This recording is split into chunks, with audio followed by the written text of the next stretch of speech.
Hey everybody, welcome back to another episode of Ask Kati Anything. I'm your host, licensed marriage and family therapist, Kati Morton. I am so glad that you're here. This week, today, we are going to talk about dealing with depression and family obligations.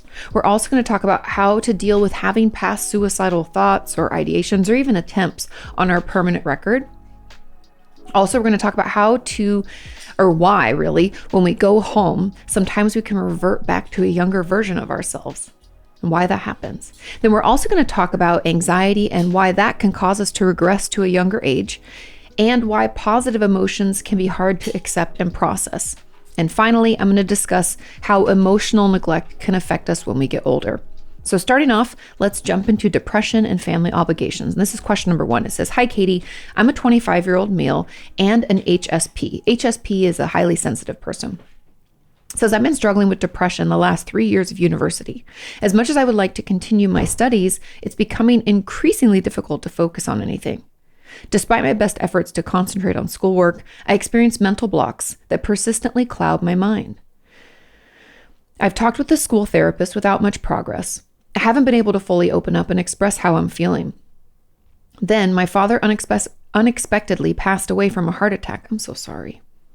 I've been obligated to step up from working part-time to full-time at the family business. I feel like I'm a slave to obligation. I'm burned out most of the time and no longer experience interest or enjoyment in anything. The only thing that brings me solace right now is taking long walks at night by myself. Only then do I feel comfortable enough to cry. I think about the things I'm missing out on in life and the times that I'll never get back, the college experience I've desperately desired, the things that I'll experience that my father will never see, and the unspoken words that we can never share. I'm not sure how much more I can take. How can I learn to open up to my therapist without triggering my fawning response?" Oh, interesting. "I've never truly opened up to anyone. Thanks for all the work you do for the community. Your videos are what gave me hope." Oh, I'm so glad I could be there when you needed. Now, there is an add-on to this, but let's just dive in. When we have to step up, right? You said that your dad unexpectedly passed away, and so now you have to work full-time at the family business. I understand obligation. I understand family expectations. I also understand the need for you to be your own person, and all of this pressure and kind of what I would call not necessarily just cognitive dissonance, but kind of more of just disagreeing or competing interests, right? You want to have an independent experience. You want to go to school. You want to be able to focus on your schoolwork and become your own person. But then you also don't want to let your family down. And both of those things can be equally important to us. There might be one that's a little bit more important, but the guilt maybe of not doing what your family wants, or the guilt of, I don't know, not meeting your full potential in school. There could be a lot of different reasons that this can be stressful for us. So I feel you there, and I understand where that's coming from. And I want you to know that your response and your reaction to all this is incredibly normal. Now, the question that you actually asked within this is, how do I learn to open up to my therapist without triggering my fawning response? The truth is, can we talk first with our therapist about this difficulty? I think we often want to focus on the way to quote unquote fix the problem. Like, oh, I can't talk to my therapist, then I need to figure out how to talk to my therapist. And I understand we want that to get better, but sometimes in order for it to get better, we have to talk around it, because talking directly at it, trying to open up, is too overwhelming. Right? We think it's going to trigger our fawning response. And if anybody doesn't know what the fawn response is, it's under the fight, flight, and freeze. The fourth one is called fawning. And it's when we it's almost like what it sounds like. We extremely people please. We fawn over someone else in order to, it's really protective. It starts out of it's a part of our stress response. And we fawn in part to hopefully prevent abuse or harm from continuing to happen, right? So we try to please someone very over the top, hoping that then they won't hurt us anymore. So if we're worried that's going to happen, can we first just start talking to our therapist about your difficulty opening up? And that sometimes you think it turns you into a people pleaser if you express how you really feel. Maybe that's where we try to start. I know even that might be difficult, but if we talk about the problem itself and not trying to fix it, that can sometimes be a way in. And that can also give us some time to get comfortable with our therapist and to figure out how to share that kind of stuff and all that comes along with opening up in therapy, because it can be really triggering. It can make us feel really vulnerable. It can be really hard. So Be patient with yourself. Now, the one big piece here for me that I know this isn't what you asked, but I do think it could behoove you to reach out and find a psychiatrist in your area, maybe through school, maybe in your neighborhood or around school, so you can go to them more easily and have access to them. Maybe it's remote and you can do it over, like a Zoom call. Because the reason I mentioned a psychiatrist is because of the intense symptoms of depression that are really holding you back. And that's the reason that, you have these mental blocks that cloud your mind. You're feeling really burnt out. You aren't enjoying the things you used to enjoy. There's a ton of these symptoms up. And not even, not being able to cry unless you're walking alone by yourself at night. All of this makes me believe that it'd be helpful for us to consider taking an antidepressant or some other medication that a psychiatrist would assess and recommend for us. Only because we're drowning in those symptoms. I know people don't always want to take medication, and there's kind of a stigma, not only with having depression, but then taking medication for depression. But I'm here to tell you that medication for our mental health is just like medication for anything else. If you had a cold and a doctor prescribed you an antibiotic, you would take it. You have depression, if your psychiatrist prescribes an antidepressant, then we should probably take it. Now, just make sure you have all of your questions about it ready to go, like whether it's on your phone in your notes or you think about it ahead of time, write it down. Let's make sure we ask all of the questions before just accepting a prescription. But I would want you to look into that because we're drowning in those symptoms. And even though therapy can be incredibly beneficial, if we can't participate in it because we are so depressed, then we're going to need something to help us out. Because a lot of my depressed patients over the years, they'll come to see me and they'll have all these issues with things that are going on, and I'll give them homework to try. I'm like, hey, could you try doing some deep breathing? Could you try journaling about this, that, or the other? Could you try tracking a couple of these repetitive thoughts you have about yourself and your situation? Could you try to shower 4 times this week or whatever, right? We set these goals and they can't do any of them because their depression's too heavy. It's too much.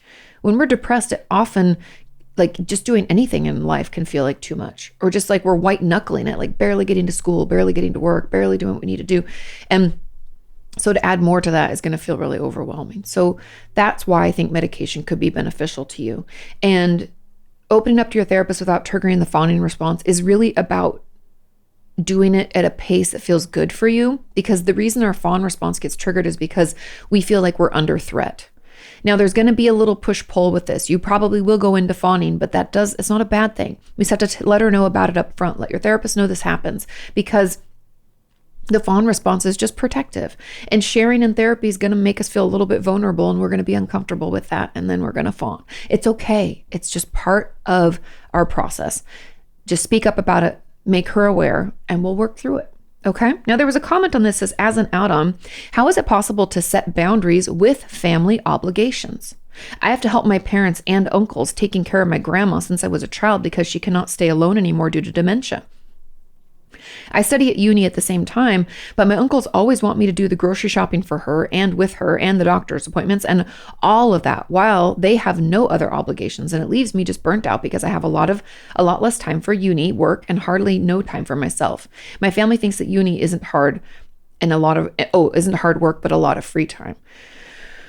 Okay, well, couple thoughts. Now, first thought is that we can say no. That's a boundary. Remember, boundaries aren't requests that we're going to put in for other people. We're not going to tell them, hey, stop asking me to do all this stuff, or hey, can you take grandma instead?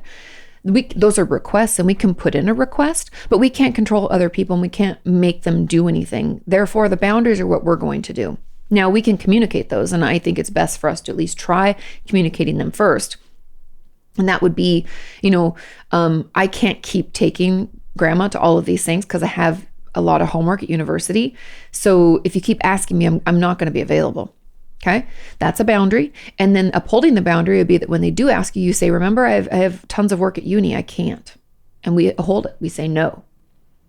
Now, I know for a lot of us that feels impossible. And I do find this extreme discomfort and potential dysregulation when we go against what's expected in our family. And expected can come from a lot of spaces. It could come from the fact that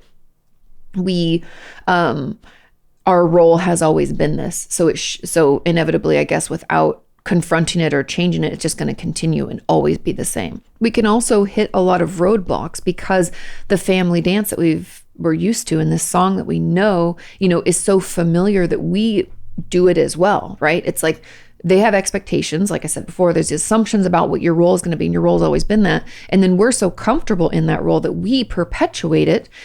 And when we try to go against it, it's going to feel really unnatural. It's going to feel like we're tripping over our feet. We don't know the moves to this dance. We don't know the song. We don't know what our role is when we're not filling that other one. And so it'll be easy for us to break those boundaries that we have set. That's why it's really hard with family, because we've been doing this probably for a long time. And so be patient with yourself. Show yourself a little compassion. And let's not do all or nothing. Okay? Meaning that when you're placing these boundaries with your family, let's pick one thing we're going to say no to this week. And we hold that and we say no, even though it's uncomfortable. We sit in it. We tell them we can't. We have too much homework, or we go to the library, so we're not even home for that. We told them no, and then we're not there. I want you to do that once. And the reason I say just once is because if we try to do it all or nothing, if we try to say, I'm not going to help out at all, that's actually not the goal. The goal is that you need time for university, you need time for yourself, and they're not doing anything. And that, frankly, we don't like this setup. We don't like the situation, and it's not fair. So we have to say no when we need to say no. And if you have finals coming up, you're going to say, I don't have time, I have to study. And then you're not going to give into it. You're going to say, I don't have time, I can't. And you either won't be home, maybe we'll be at the library, like I said, or when they come and are like, wait, you need to take grandma now. You can be like, I can't, I told you, I can't. And we're just going to have to hold that. And that discomfort you're going to experience for those reasons. Like I said, it's the role you've always played. It's this family dance. We know that song. We know the steps. And to change, it's going to be hard. It's going to be uncomfortable, but we won't be able to change it if we don't go through that process. So little by little, uphold those new boundaries. And I promise you it'll start to feel better. Just take some time. Okay. Now we have another question. Question number 2 says, hey, Katie, I have suicidal ideation in my permanent chart since last year. I also have quote unquote chronic suicidality written in there. I'm also on 6 psych meds just for MDD and anxiety. When I see new doctors, I'm worried that they won't listen to my concerns about anything for the rest of my life due to my chart containing so much negative information. I still have suicidal ideation, but not like that specific day I was hospitalized. This is the one reason I find having labels and a quote unquote current health issues list so frustrating. What can I do to prevent doctors from writing me off? To be truthful, we need to talk to our doctors. And I know you're afraid they won't spend enough time with you or something like that, but we have to give them an opportunity to meet us where we're at. And so my encouragement for you would be, before you have your next appointment, to figure out how you want to verbalize this. An example of how I would consider communicating with my doctor would be something to the effect of like, hey, Dr. Johnson, I know in my chart you're going to see that I had suicidal ideation and chronic suicidality. Can I give you a little context for that? Because I don't want you to think that that's something that I'm currently struggling with.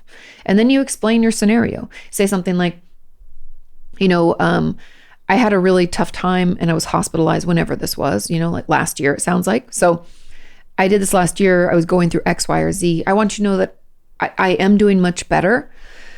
I still struggle with depression, but I don't have current thoughts of suicide. And I don't like that that's in my chart, because I don't want people jumping to conclusions. So I just wanted to let you know where I'm at today.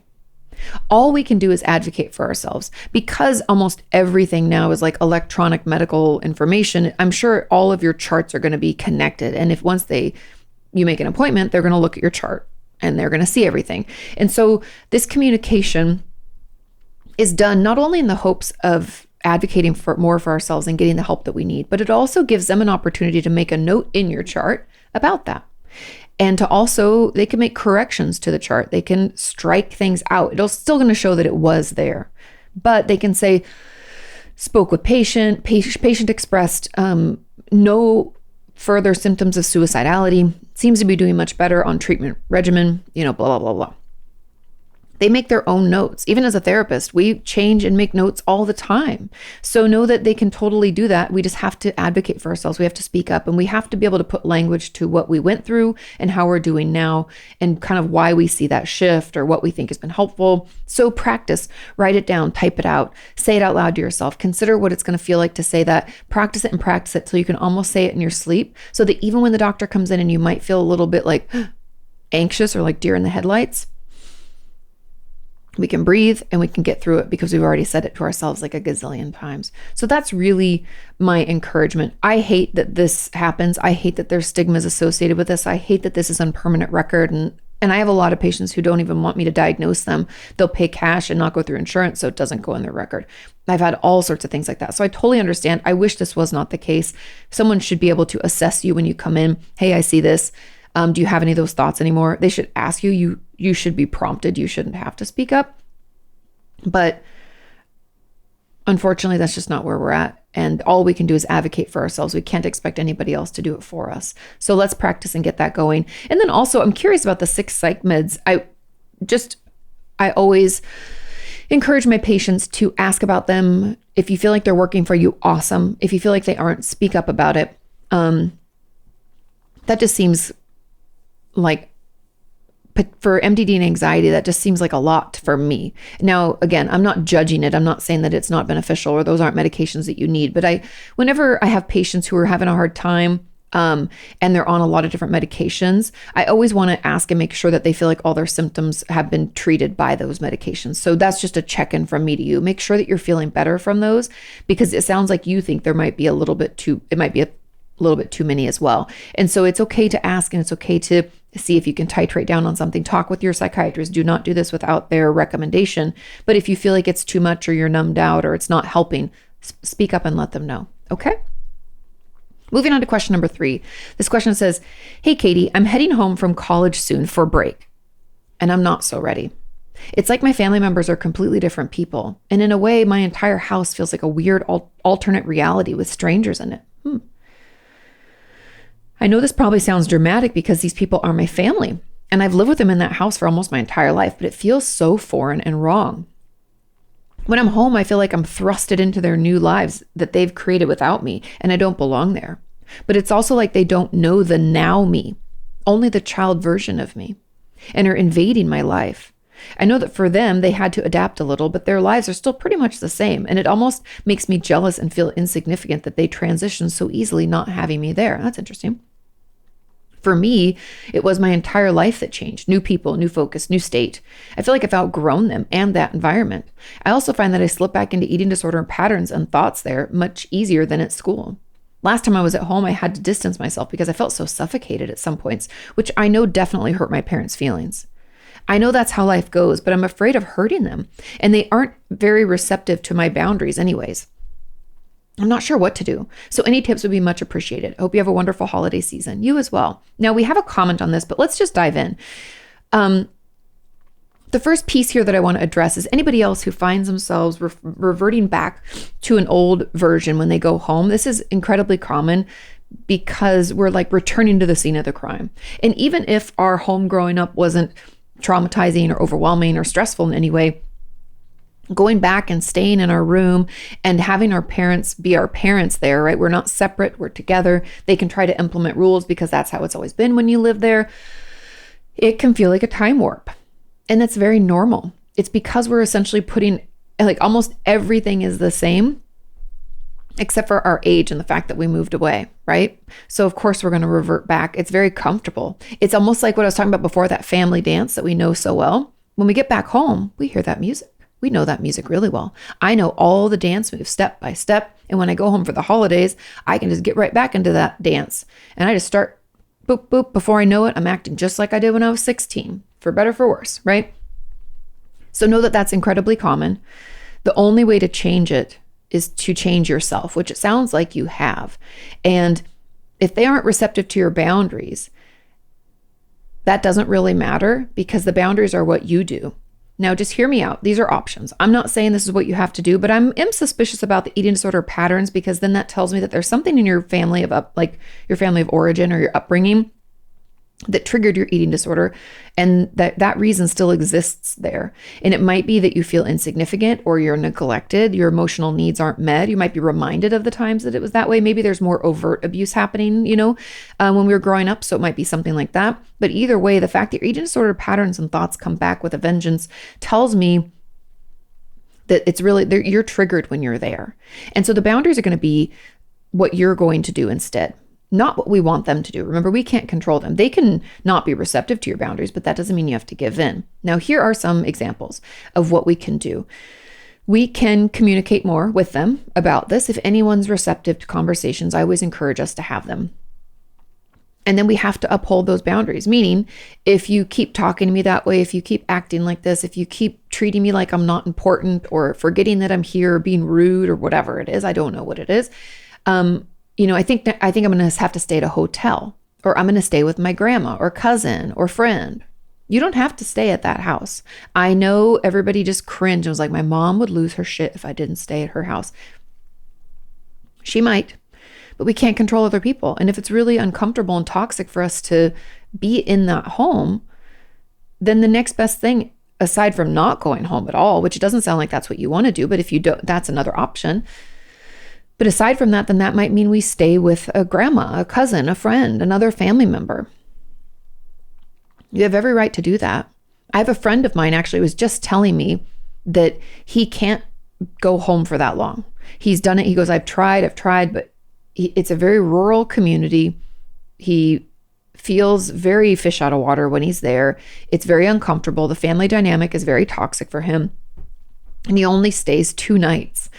And I was like, wow, only 2 nights, huh? And he's like, that's all I can tolerate. I've told them I just can't be there. I love them, but I'd rather just visit little. He goes like 2 or 3 times a year just for a couple nights. He's like, I'd rather just visit them in little bits.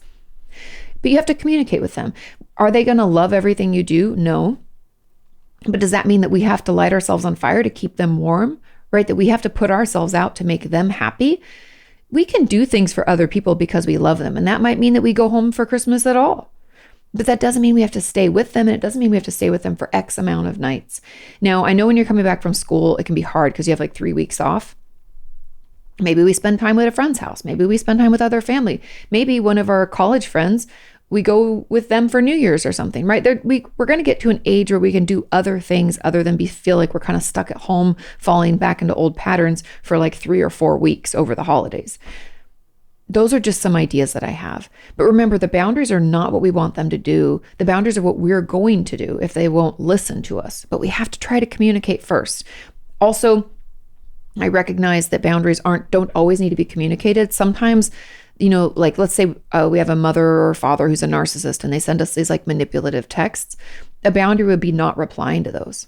Boundaries can be the lack of action or lack of communication as well. But then when they text something that's like normal and loving, then we can reply. And that's our boundary, right? So just consider what it is that you're going to do and what feels good for you at any level, right? There's no expectation coming from me. I don't want you to think I expect you to not go home or to stay or to not stay.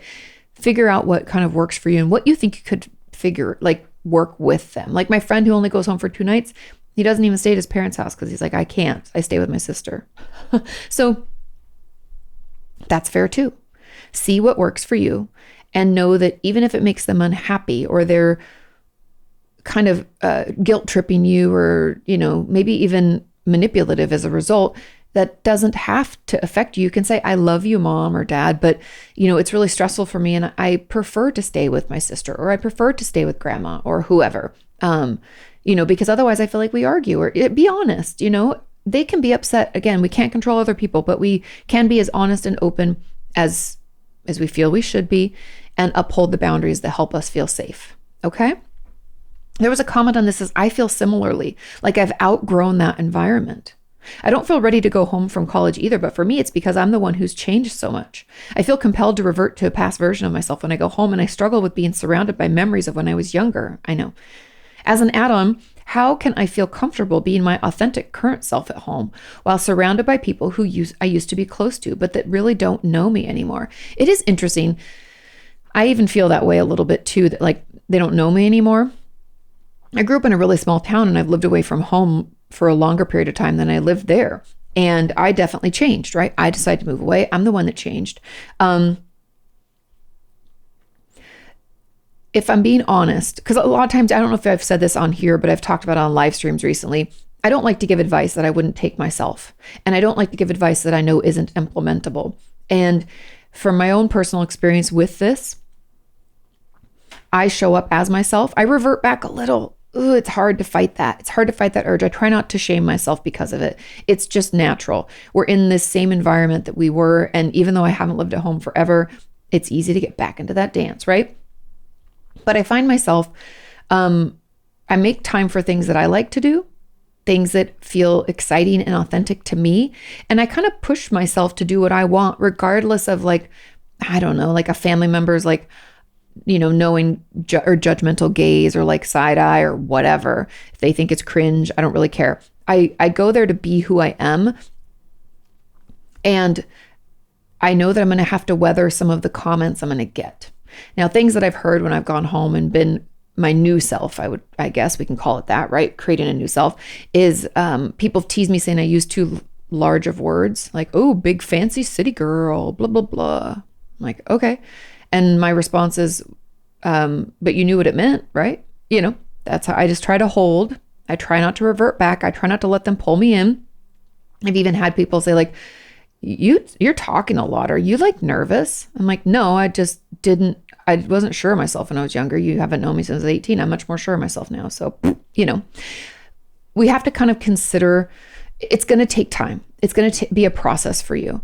But I want you to know that this new authentic you is you. And we have to lean into it. We have to sit with it. And people are going to poke at it. People are going to make comments. But that doesn't have to change who we are. And we don't have to revert back. I know it is uncomfortable. I wish there was like an easy answer that I had for you. But I just encourage you to keep with that. I encourage you to set aside time to do the things that you know are good for you. Like when I went to my mom's recently, like I was doing Artist Way and I journal and I got up and brushed my teeth and she's like, oh, morning. I was like, I'll be out in a bit. I'm going to do my journaling. She's like, okay. You just have to communicate. We have to tell them what we're doing, what they can expect from us. And then we just show up as ourselves. Because if they love us, they're going to love any version of us, right? As long as it's healthy and happy for us. Put yourself in their position. A lot of the things that people are going to say are just done out of habit or out of old expectation because they haven't been around while we've changed. So do your best to show up as authentically you. You can even prepare ahead of time and kind of consider what you think they might say or the ways that you're going to want to feel, that you want to act. And how can we alter the course to be authentic instead of reverting back? Without judgment, without shame, just, oh, I'm doing that again. I don't like that. Okay, I'm going to come out, I'm going to communicate, or I'm going to do my journaling and then I'm going to talk to my parent about it. We can do that kind of stuff. We're growing and changing, and that's amazing. I make a living off the belief that we can do that at any time in our life. So hang in there. They don't really know you anymore. That last little bit of your question, but they don't really know me anymore. That's what I used to hang on to as a reminder of my authentic self. I was like, they don't really know who I am. I'm like a snake I've shed its skin, and they honestly wouldn't recognize me anymore if I didn't come back here and didn't hang out with my family. Do you know what I mean? That's what I used to tell myself as a way of like proving that I've changed. So hang in there, remind yourself of that, and that we get to become whoever we want to become. And isn't that a beautiful thing? Okay. Moving on to question number 4. It says, hey, Katie, how are you? I'm doing well. How are you? It says, I'm not sure if this will make sense or anyone else can relate to it, but is it normal to age regress during panic attacks, or would this be something else? It's hard to explain, but I've been having what feels like panic attacks, but I come out of it feeling and acting like a small child, seeking comfort from things like blankets and stuffed animals. This makes it feel more like a flashback, but nothing during it would suggest that. Thanks for all that you do. Of course, when we feel overwhelmed, when we feel maxed out, pushed into our stress response, we're in fight, flight, freeze, we're having a panic attack, we're dysregulated. When that happens, we can revert back to a younger self because we feel threatened. And this is where we go to when we need comfort. And for you, I'm curious, if you were my patient, I would ask this. I'd be curious about your childhood and seeing if there's any inner child work there that needs to be done, meaning Were there needs in our childhood that didn't get met that we've never really talked about and we needed more comfort? Is that why we go back to this? I always have to be curious about regression because it can happen for a lot of reasons. It can happen because of trauma. It can happen because of intense dysregulation, which can be a part of trauma, but doesn't have to be. Intense dysregulation, which I think is what's happening here. Also, we can revert back when there's like work to be done. And what I mean by that is when we regress, it's like our brain is giving us another chance to process through that or to manage what happened. Does that make sense? It's almost like we didn't get an opportunity at that time to do it. So our brain goes back and tries to give us another opportunity to consider. And maybe, again, you'd have to answer these questions for yourself, but this might be an indicator that when you were younger, you didn't get the comfort that you needed. Or on the flip side, when you were younger was the only time you got the comfort that you needed. And as you got older, you got less and less comfort. And so we go back because that's where the comfort lives. You can see one or the other. And I don't know if either of those resonate with you, but I would be curious, not judgmental about that, to see if that's why this is happening. Because truly what we know is happening like psychologically is you're getting completely dysregulated, pushed into your stress response, and your reaction to that is to go back to a childlike self and that's how you feel comforted. That's like the only way you can kind of soothe your system. So this is a soothing thing that you're doing. It's a grounding technique. It's a way for you to come back to yourself. I don't think it's harmful or hurtful in any way, but since it's kind of maybe bothering you, that's why you're asking about it, then we have to be curious about it, why it's there. And remember, being curious but not judgmental. So where do we think it's coming from? Did any of that resonate with you? Let me know. But that in there somewhere are your answers, okay? Let's move on to question number 5. This question says, hey, Katie, how are you? I'm good. How are you? Says, I was wondering, why is it so hard for me to accept and process positive emotions? Interesting. Last week was my birthday and my students were super excited and most brought a picture, handmade card, flowers, small gifts. My fellow teachers and staff were super nice and I was super uncomfortable with all of that attention. Interesting. I wanted a happy cry, but I couldn't. Also, I've had people come observe me multiple times and leave positive compliments, and I just can't accept that what they wrote is true. Am I the only one who suffers from this? No, not by any stretch of the imagination. Positive emotions can be just as scary, overwhelming, or uncomfortable as negative ones. And I'd even argue that there aren't positive or negative, but we do that. We categorize emotions for some reason, and some, like happiness, excitement, love, joy, get put in the positive bucket, and negative ones like anger, disappointment, irritability, those get put into the negative. But all emotions have a place and space and a right to be there, and they're really not negative or positive. They're just indicators of something going on. They're like telling us the story of what we're experiencing. So all that in mind, positive emotions can feel scary when we're not used to them, especially if there's any abuse or neglect in our past. If good things are happening to us, we can feel like we're waiting for the other shoe to drop. Like, I don't know about this. I don't know what to expect with this because I don't experience this ever. Or when we were growing up, if, maybe our parents were emotionally abusive, if we came home from school all excited and our mom or dad was in like a bad mood and they were like, shut up, stop making that noise, they said something terrible to us, we can feel like us being happy and expressing that is only going to set us up to be harmed more. So we have some connection, some association with positive emotions that isn't what I would call, like healthy or normal, right? It's normal for us, but it's not what the healthy thing should be. And so that could be why it's hard for you to accept and process them, because either A, you were never allowed to have them. B, if you did have them, you had to pretend they didn't exist. Or I guess C would be that when you allow yourself to experience them, you're just waiting for the other shoe to drop. And it makes you feel like your guard's down. And I find my hypothesis here, if I was like a betting person, I would say, I'd assume there's some trauma in your past. And the thought of letting your guard down makes you feel very at risk. And so it's really, really, really hard for you to allow those positive emotions to exist because it makes you feel really vulnerable to some kind of hurt. That's where I'd probably put most of my money. The other thought could be that you have such poor self-esteem, maybe because of emotional abuse or neglect in the past, or possibly really shitty relationship, or just nasty self-talk.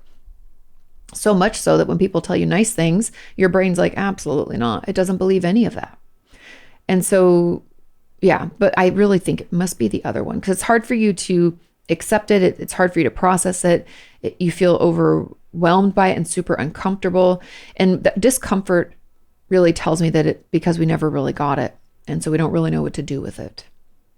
So hang in there. The way to overcome this is really, once we figure out where it's coming from, right? If it is from childhood emotional neglect or abuse, then we're going to have to talk that through. We're going to have to process that abuse or that trauma. If we think it's coming from the fact that we talk such shit to ourselves all day, every day, then we're going to have to track those thoughts and we're going to have to bridge statement them a little bit, saying things that aren't quite as negative, but are slightly more positive to move our brain out of that negative rut. All of those things, it just depends on where it comes from. So there could be many ways for us to get out of it. We just have to figure out where it comes from first. Okay. Final question. Question number 6 says, "Hey, Katie, I grew up with parents who never comforted me as a child. There is not one memory where I can recall where my parents held me or even just asked me how I was doing. As a 30-year-old woman now, sympathy is nauseating to me because we're not used to it. It physically feels like my skin crawls whenever someone expresses sympathy towards me. Even last year when I experienced a pregnancy loss. Are these two things related? 100%. Thanks for everything that you do." Of course, yes, these are related. When we don't get certain things as a child, that can affect our attachment. And attachment can go in a bunch of different ways, and most of us will have different symptoms or signs from different forms of attachment. But my guess here would be that you have more of an avoidant attachment, that you prefer to know more about other people rather than them knowing too much about you. It makes you feel too vulnerable. So you like to keep people kind of at arm's length. And so anybody sympathizing, empathizing with you, someone offering you support and showing up for you feels very uncomfortable because we've never received it. And yeah, so that would be my guess as to where it's coming from. It's something from the fact that because your parents did not comfort you, so you never get that, so you don't know what that looks like, and so you go out into the world thinking if someone offers you that's weird and that something's wrong, right? We have nothing to compare that to. We're not like, oh, this makes sense from the blueprint that my parents gave me. This is what people do when they love you. No, we have this blueprint. We're like, no, they never comfort. This person's comforting me. I don't know what to do with this. It's essentially just very foreign. And so the way to overcome this, obviously, is to talk about being neglected as a child. What came up for you?